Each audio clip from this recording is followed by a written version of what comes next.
नमस्कार दोस्तों, EduTok for you पे आप सभी का स्वागत है। अब आप हमारे Facebook page EduTok for you से जुड़ सकते हैं और अपनी राय हमें वहां पे बता सकते हैं। दोस्तों, आज हम बात करने जा रहे हैं समावेशी शिक्षा की। समावेशी शिक्षा एक इम्पॉर्टेंट टॉपिक है और आपको हर जगह यानी कि DSSB जो लेटेस्ट एग्ज़ाम भी होने वाला है नेट के एग्ज़ाम में, इसके अलावा सीटेट के एग्ज़ाम में या किसी भी स्टेट का टेट का एग्ज़ाम हो, वहाँ पे आपको समावेशी शिक्षा से संबंधित प्रश्न देखने को मिल जाएंगे। और इन सभी के पुराने पेपर से मैंने क्वेश्चंस कलेक्ट किए हैं और यहाँ पे इंक्लूड किया। तो दोस्तों पूरा लास्ट तक वीडियो देखिएगा ताकि आप कहीं से भी कोई क्वेश्चन पूछा जाए तो आप उसका करेक्ट आंसर दे सकें। दोस्तों आइए शुरू करते हैं। समावेशी शिक्षा का मतलब क्या है? समावेशी शिक्षा, देखिए समावेश शब्द से ही आपको ये पता चल रहा है कि जब हम सारी चीज़ों को ऐड कर देते हैं, मतलब कि समावेश कर लेते हैं। कैसे? जब मान लीजिए आपके क्लास में कई सारे बच्चे हैं जो कि अलग अलग गांव से आए हुए हैं, अलग अलग शहरों से होते हैं, अलग अलग बुद्धि वाले होते हैं, अलग अलग मानसिक क्षमता वाले होते हैं, इसके अलावा अलग अलग आर्थिक पृष्ठभूमि से होते हैं, अलग अलग सांस्कृतिक पृष्ठभूमि से होते हैं। हमें वहाँ पे क्या करना होता है कि उनमें भेदभाव ना करते हो बल्कि एक साथ सबको बैठा के शिक्षा देना।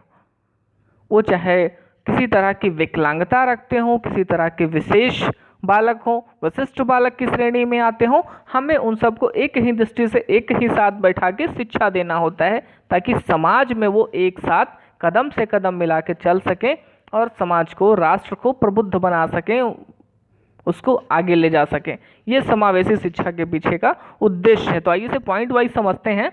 समावेशी शिक्षा का तात्पर्य है कि सभी बच्चों को शैक्षणिक और सामाजिक अवसरों की उपलब्धता प्रदान करवाना, यानी कि उन्हें समाज में बराबर की अवसर देना, उन्हें शैक्षणिक पृष्ठभूमि बराबर रखना ताकि उनके मन में कहीं ये विचार ना आ जाए कि वो इस तरह से बालक हैं इसलिए इन्हें अलग रखा जाता है। ठीक है, आगे बात करते हैं। इसमें हम क्या करते हैं? छात्र की उपलब्धियों का रिकॉर्ड विभिन्न योग्यताओं के आधार पर छात्रों के समूहन शिक्षण तकनीक के कक्षा के अंदर का कार्यकलाप बनाते हैं। यानी कि कुल कहने का ये मतलब है कि उनके खेल और मनोरंजन, उनकी जो डिफरेंट एबिलिटी है, मान लीजिए कोई बच्चा बहुत अच्छा गा सकता है, कोई बहुत अच्छा लिख सकता है, कोई बहुत अच्छा एथलीट है, उन सबको एक साथ रखना। कोई बहुत अच्छा पढ़ने में है, उन सबको एक साथ रखना और उनकी बराबर से शिक्षा करवाना, ये समावेशी शिक्षा का तात्पर्य ये कहते हैं मिटलर साहब 2000 में। इनकी परिभाषा है मिटलर साहब की, जो 2000 में दिया था इन्होंने। ठीक है, सभी बालकों की विशेष आवश्यकताएं पूरी हो सकें, यह भी समावेशी शिक्षा के अंतर्गत आता है। दोस्तों, कठिन परिश्रम का कोई शॉर्टकट नहीं होता है। मैं बार बार आपसे कहता हूँ, आप एक मंजिल चुनिए और बिना रुके बिना थके उस पर चलते रहिए, सफलता आपको जरूर मिलेगी। दोस्तों, अगर अभी तक आपने एडुटॉक को सब्सक्राइब नहीं किया तो प्लीज़ सब्सक्राइब कर लीजिए, बेल आइकन को प्रेस कर लीजिए, लाइक जरूर कर लीजिएगा। आइए आगे देखते हैं इसमें कि विद्यालय व्यक्तिगत भिन्नताओं को सीन में रखते हुए सभी बालकों के लाभ के सिद्धांत पर काम करते हैं। ये भी समावेशी शिक्षा के अंतर्गत महत्वपूर्ण बिंदु है। इसके अलावा विद्यालय की अभिवृत्ति में अक्षमता युक्त बालकों के प्रति सकारात्मक परिवर्तन की भावना रखना, विशेष बालक का उन्नत समायोजित समायोजन बनाना। इससे क्या होगा कि माता पिता पर कोई अतिरिक्त व्यय नहीं होगा, उनके ऊपर कोई अतिरिक्त दबाव नहीं होगा। समावेशी शिक्षा में विशेष आवश्यकता वाले बालकों को अपने हम उम्र और विकलांग बच्चों के साथ अंतरक्रिया का मौका मिलता है। दोस्तों, ये बहुत बड़ा एक कह लीजिए अवसर होता है उनके लिए कि जो जिस तरह का बालक है उनको उसी तरह के बालकों के साथ संवाद करने का अवसर मिलता है, उनकी योग्यताओं के बारे में जानने का अवसर मिलता है। तो वो ये सोचते हैं कि हाँ, मैं ही दुनिया में अकेला एक ऐसा बच्चा नहीं हूँ जिसको इस तरह से विशिष्ट बालक की श्रेणी में रखा गया। हमारे जैसे कई सारे लोग हैं और वो सकारात्मक योगदान दे रहे हैं, हम भी एक समाज का हिस्सा हैं और हम भी सामान्य बालकों के ही तरह हैं। ये जो है उनके अंदर भावना लाने की जो कह लीजिए एक मुहिम है, वो समावेशी शिक्षा के अंतर्गत रखी जाती है। सामान्य एवं विशेष शिक्षक बिना किसी भेदभाव के सभी छात्रों से समान उम्मीद रखते हैं।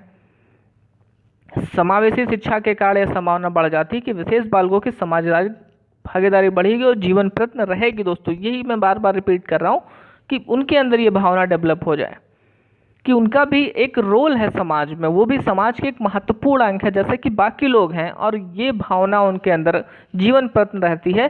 ये आप जब पढ़ेंगे सामाजिक सांस्कृतिक सिद्धांत वाइगोत्स्की साहब का, इस पर मैंने एक कंप्लीट वीडियो बना के रखा हुआ है, कोलबर्ग पे, जीन पियाजे पे। अगर आपने अभी तक नहीं देखा है तो जाके देखिए, उसमें उन्होंने किस तरह से बताया है कि बच्चा कैसे समाज के साथ अंतरक्रिया करता है और सीखता है। जब वो समाज, बच्चे का जो स्कूली समाज होता है वहाँ पे जाता है, लोगों के साथ अंतरक्रिया करता है, उनकी चीज़ों को सीखता है, वो उसके दिमाग में जीवन प्रत्न चलती रहती है। यानी कि वो जो स्कूल में सीखी हुई चीज़ें हैं और जन्म के 6 साल 7 साल तक जो बच्चा सीखता है वो उसको जीवन भर याद रहता है और वो जीवन भर उन चीज़ों को सोचता है या उनकी वैल्यू को समझता है। तो इस पे वाइगोत्स्की साहब ने बहुत अच्छी चीज़ें बताई हैं, जेडपीडी बताया है, सब कुछ बताया है। दोस्तों आप जाके उसको देखिए, वहाँ पे प्लेलिस्ट में आपको वीडियो मिल जाएगी। विशेष बालकों के सहपाठियों और फलस्वरूप समाज में उनके प्रति एक सकारात्मक और स्वीकारात्मक प्रवृत्ति का विश्वास।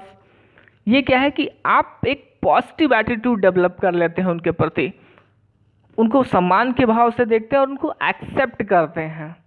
जैसे बाकी बच्चों को आप, जैसे सामान्य बच्चे हैं उनको आप एक्सेप्ट करते हैं, वैसे जो विशिष्ट बच्चे हैं उनको भी एक्सेप्ट करते हैं। उनकी बुद्धि बहुत ज़्यादा तेज है, उनकी बुद्धि बहुत कम है, उनकी बुद्धि मंद है या बहुत ज़्यादा तीव्र है, वो किसी तरह से शारीरिक विकलांगता की श्रेणी में आते हैं, किसी तरह की मानसिक विकलांगता की श्रेणी में आते हैं, किसी तरह के न्यूरल डिसऑर्डर में आते हैं, पढ़ने में आर्थिक रूप से पीछे हैं, सामाजिक रूप से पीछे हैं, भौगोलिक रूप से पीछे। इन सब चीज़ों में हम सामंजस्य बैठाते हैं, उनको वो जैसे हैं उनको हम वैसे स्वीकारते हैं। ये जो एटीट्यूड होता है वो समावेशी शिक्षा के अंतर्गत आता है।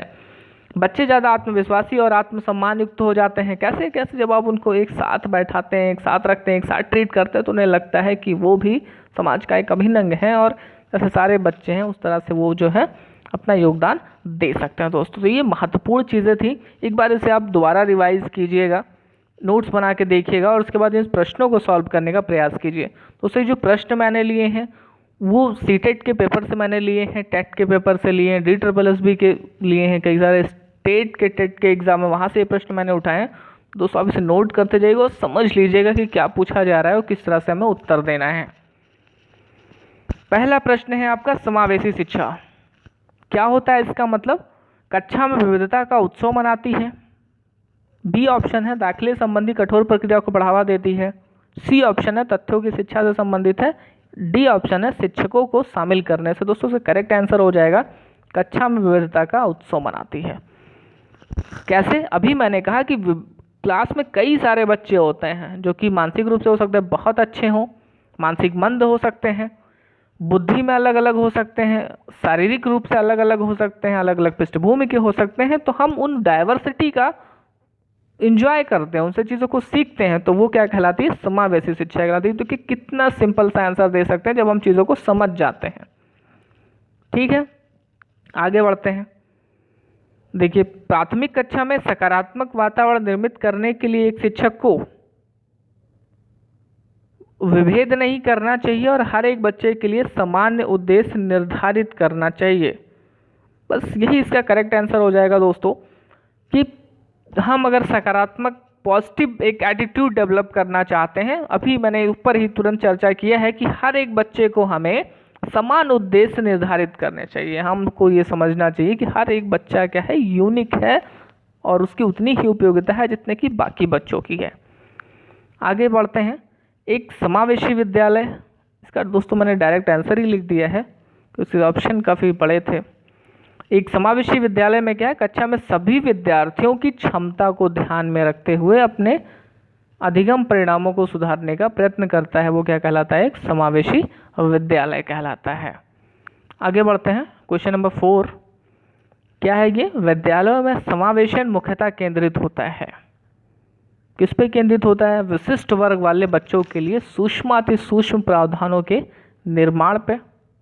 इसका ये करेक्ट आंसर हो जाएगा दोस्तों, कि जो विशिष्ट वर्ग वाले बच्चे हैं उनके लिए सूक्ष्माति सूक्ष्म प्रावधानों के निर्माण पर, मतलब कि जितना भी फैसिलिटी उनको दी जा सकती है उनको प्रोवाइड कराया जाए और उनको जो है ज़्यादा से ज़्यादा आगे बढ़ने का मौका दिया जा सके। आगे बढ़ते हैं। प्रश्न नंबर 5। देखिए, क्वेश्चन पढ़ लेते हैं पहले कि निम्नलिखित में से कौन सा एक कथन समावेशन का सबसे अच्छा वर्णन करता है। दोस्तों इसे आप ध्यान से पढ़िए पूरे ऑप्शन को, आप मुझे कमेंट करके ज़रूर बताइए ताकि मुझे भी कॉन्फिडेंस मिल सके, मुझे भी इस बात की खुशी हो सके कि जो चीज़ें मैं पढ़ा रहा हूँ आपको, जो चीज़ें मैं बता रहा हूँ वो चीज़ें आप समझ रहे हैं या नहीं समझ रहे हैं। तो निम्नलिखित में से कौन सा एक कथन समावेशन को बहुत ही अच्छे तरीके से वर्णन करता है, इसे आप समझिए और कमेंट बॉक्स में जरूर बताइए दोस्तों। ABCD चारों ऑप्शन इसे पढ़िए और कमेंट बॉक्स में बताइए। देखिए 6वां क्वेश्चन है, यह विचारधारा कि सभी बच्चों को एक नियमित विद्यालय व्यवस्था में समान शिक्षा प्राप्त करने का अधिकार है, वो कौन सी विचारधारा है? मुख्य धारा शिक्षा है, या विशेष शिक्षा है, या बहुसांस्कृतिक शिक्षा है, या समावेशी शिक्षा? दोस्तों करेक्ट आंसर हो जाएगा समावेशी शिक्षा। समावेशी शिक्षा बताती है, इंक्लूसिव जो टीचिंग है वो ये कहता है कि सभी बच्चों को एक नियमित विद्यालय व्यवस्था में समान शिक्षा प्राप्त करने का अधिकार होना चाहिए। ये कौन कहता है? समावेशी शिक्षा कहती है। आगे बढ़ते हैं, निम्नलिखित में से कौन सा समावेशी कक्षा में सबसे अधिक महत्वपूर्ण है? तो विशिष्ट शिक्षा योजना। आगे बढ़ जाते हैं, समावेशी कक्षा में किस प्रकार के विद्यार्थी शामिल होते हैं? केवल विशिष्ट विद्यार्थी, सामान्य और विशिष्ट विद्यार्थी, केवल सामान्य विद्यार्थी, या बहुभाषी और प्रतिभाशाली? तो दोस्तों करेक्ट आंसर हो जाएगा सामान्य और विशिष्ट विद्यार्थी।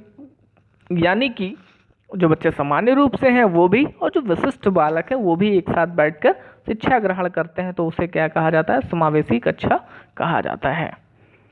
अगले क्वेश्चन की बढ़ते हैं, क्वेश्चन नंबर 9, मनोविज्ञान का शिक्षा के क्षेत्र में सबसे बड़ा योगदान है। दोस्तों इसका आंसर भी आप कमेंट बॉक्स में मुझे बताएं कि मनोविज्ञान का शिक्षा के क्षेत्र में सबसे बड़ा योगदान है किस पे? विषय केंद्रित पे, या शिक्षक केंद्रित शिक्षा पे, क्रिया केंद्रित शिक्षा पे, या बाल केंद्रित शिक्षा पे? दोस्तों करेक्ट आंसर आप इसे कमेंट बॉक्स में बताएं। अगले क्वेश्चन की बढ़ते हैं, क्वेश्चन नंबर 10, विशेष रूप से जरूरतमंद बच्चों की शिक्षा का प्रबंध होना चाहिए। दूसरे सामान्य बच्चों के साथ में विशेष विद्यालयों में विशेष शिक्षक द्वारा, या एकांत में? दोस्तों समावेशी शिक्षा। सारे क्वेश्चंस अगर आपने कॉन्सेप्ट को अच्छे से समझ लिया तो आपके कोई भी प्रश्न एग्जाम में नहीं गलत होंगे। तो यहाँ पे कहा जा रहा है कि जितने भी बच्चे हैं, ये देखिए, इन सबको एक साथ बैठाया जाए और उन्हें जो है एक समान विद्यालय में एक साथ बैठा के शिक्षा दी जाए। यही समावेशी शिक्षा का उद्देश्य है। NCF 2005 किस प्रकार के शिक्षण प्रणाली को प्रोत्साहित करता है? तो वो समावेशी शिक्षण को प्रोत्साहित करता है। क्वेश्चन नंबर 12, आखिरी क्वेश्चन दोस्तों, वंचित समूहों के विद्यार्थियों को समान विद्यार्थियों के साथ साथ पढ़ाना चाहिए, ऐसा किस शिक्षा के अंतर्गत संभव है? समावेशी शिक्षा के अंतर्गत संभव है। तो अगर आप इस चैनल पर नए हैं दोस्तों तो प्लीज़ सब्सक्राइब कर लीजिए, बेल आइकन को प्रेस कर लीजिए। अगर आपकी कोई राय है तो कमेंट बॉक्स में जरूर बताएं आप हमें, और हमारे Facebook page EduTalk for You से जुड़ सकते हैं और हमारी जो लेटेस्ट अपडेट है वहाँ से देख सकते हैं। थैंक यू दोस्तों, नमस्कार दोस्तों।